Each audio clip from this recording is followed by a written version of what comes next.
Hi, I'm Dr. Sara and And I am Dr. Alan Altman, and we're here on Love Bytes.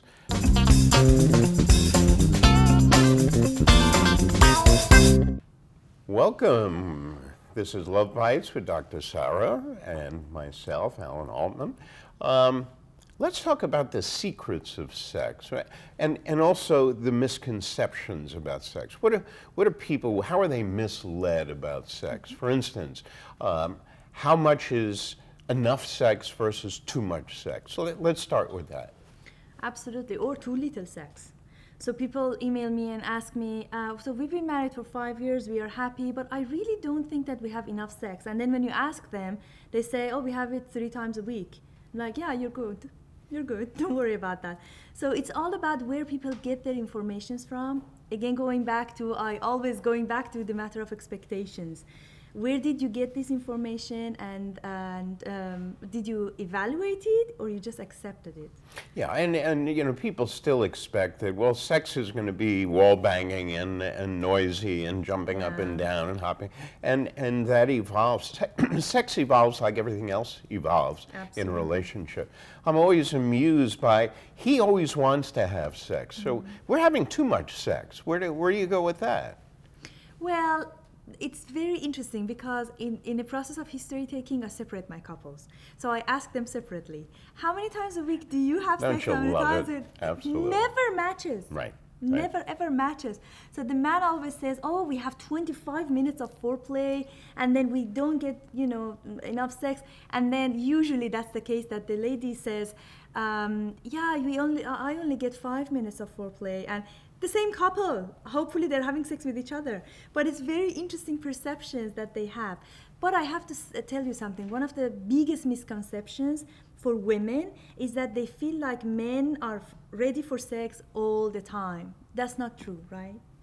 Well, I think in comparison to women, I think that's probably more of a truth than a non-truth, but it all varies. I think men need a place, women need a reason. And I think that's very good. That was said by actually the first president of the International Sexual Society, Sandra Lieblum.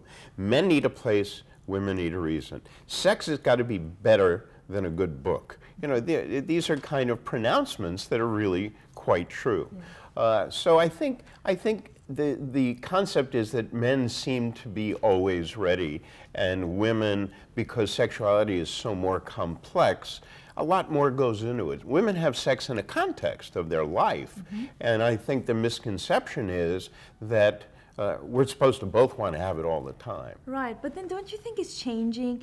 Because as women get busier and men get busier, especially with this crisis of the financial meltdown, I see many couples, at least I'm seeing a biased sample, at least in my office, that men feel like they're sex objects. They feel like I'm not, you know, my partner doesn't consider that I've been through this bankruptcy or, you know, all this financial crisis. I'm tired. I just hate myself. How could I love somebody else? So the whole phenomena around men are always ready for sex, or, you know, men looking for place, and it's very important, I think, within the context of that couple's relationship. Of the culture and what's going on around them, absolutely. Yeah. You know, it's a real hit on his manliness, if you would, the fact that they are struggling now, and that definitely translates into what's going on in the bedroom as well. Absolutely. We'll get to, yeah. And also the resentments that people have towards each other. For example, I have many men, so we work in big cities like London, New York, and many women CEOs, they are very tired and they are used to this abrupt text messaging or abrupt talking, and do this, do that in a very, you know, formal way with their husbands. And the husband who is ordered around all the time, not necessarily, you know, holding on to his manhood to initiate the sex anymore. So these are the things, very subtle nuances that gives us those, you know, leads to those misconceptions. Yeah, and we've got to look at more of these as well.